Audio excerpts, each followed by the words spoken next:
So the idea of the last rhythm they've written is a lyrical 6/8.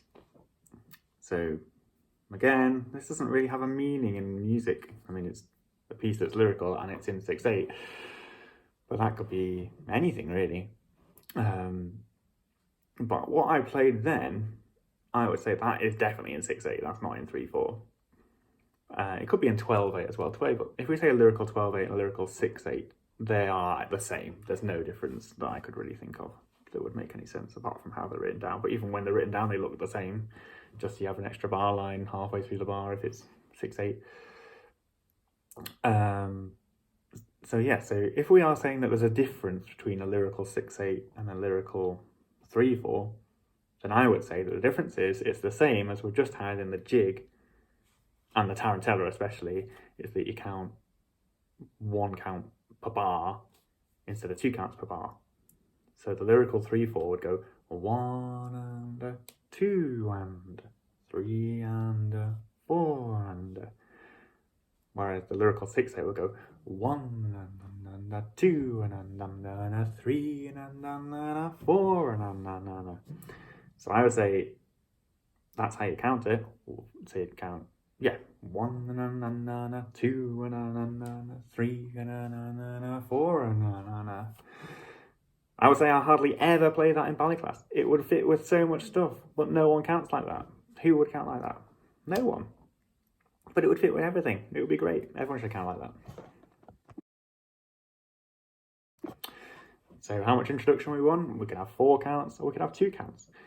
And the counts would be, you'd have to count the counts. You can't just say, can I have a lyrical 6/8? Can I have 4 counts in? Ready, and, because I would have, no idea what you want.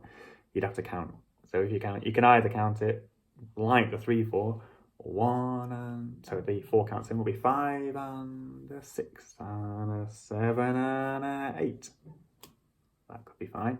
Or you could count it like the way that I'm saying a lyrical 6/8. If we're making a difference between lyrical 6/8 and lyrical 3/4, lyrical 6/8 will be counted 5 and 6 and 7 and 8 and. So the difference is, you can hear the difference is kind of in the left hand. In the lyrical 3/4, if we're making a difference, this is the difference that I am making up. Because we have to have a difference, because why would they write lyrical 3/4 and lyrical 6/8 as separate things? So this is the difference I'm going to say. And that is that the lyrical 3/4 left hand will go like this.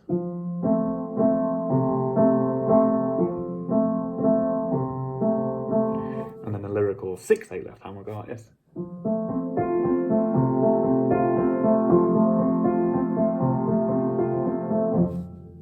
So yeah. So this is very more advanced musically. But like all these advanced musically things, you might end up with them by accident. And then we just have to go with it. So there are lots and lots of lyrical pieces that are written in 6/8 in the grades. For example, in grade 2 at the bar, we've got the Adagio, and it goes like this.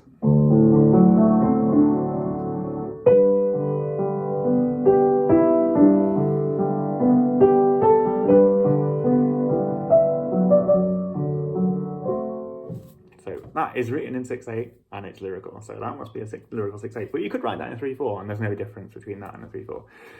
The music that is more like the kind of music that I'm talking about, the only thing I can think of is the Adagio enchaînement from Intermediate. It goes like this.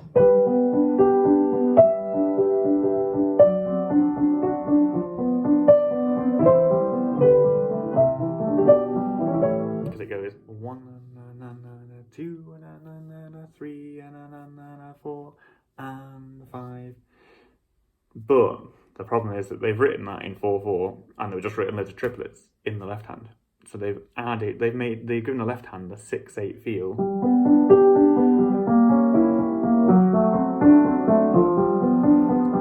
they've written all those, like, you know, it kind of goes 1 and a 2 and a 3, and like it does that kind of triplet feeling, but they've written that out by adding like writing 3 everywhere. So annoyingly, that's written in 4/4. I'd say that's probably the closest thing we have to a lyrical 6/8, as in the kind of 6/8 that I'm singing in all of the Cecchetti grades. And it's not even in 6/8, it's in 4/4. So what can you say? Just something to be aware of, I suppose. So the famous song that has this rhythm is the Unchained Melody from Ghost, the film Ghost. That.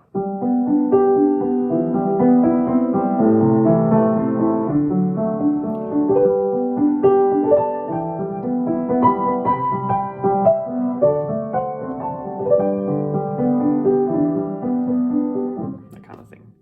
You can hear how it would fit to loads of ballet stuff. But I'll probably play it more in classes when people are less experienced musically, because people will accidentally count like that. They're not doing it on purpose, but it fits and it's great. So what exercises should it be used for? Just all the same as the lyrical 3/4 and lyrical 4/4. So it can be used for pliés, rond de jambe, adagio de barre, port de bras, adagio in the centre, and then, you know, cool downs and those kind of ISD things you might end up doing. Yeah, so give it a go.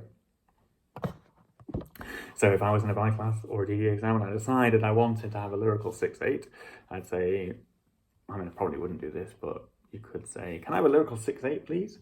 And then I'd say a 5 and a 6 and a 7 and a 8 and a 1 and a 2 and a 3. But really, I don't think anyone would ever do that. I've never heard anyone do that in my life, so what am I even saying? What's really going to happen is you're going to accidentally count like that. They're going to ask you for a training exercise for the efface line, and then you're going to be thinking about that, and then naturally when you count, you're going to end up counting like 2 and a 3 and a 4 and a 5, and then the way that I just counted then, I would then have a choice as a pianist. An adagio 4/4 could match that, like this.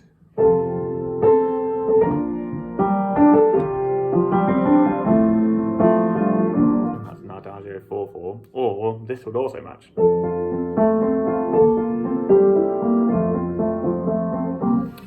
And that would be an adagio 6/8 or 12/8, or lyrical 12/8, as lyrical 6/8 as they're calling it in the ICD. And then the examiner might ask you, what time did you think that piece was in? And then that's going to be tough. But if you say 4/4 and the examiner says, no, that's in 6/8, then I'd probably have a word with the examiner afterwards and say, actually, that could be in 4/4. Maybe. I don't know. But you could easily defend yourself. Lots of things can be in more than one time signature, and it's confusing.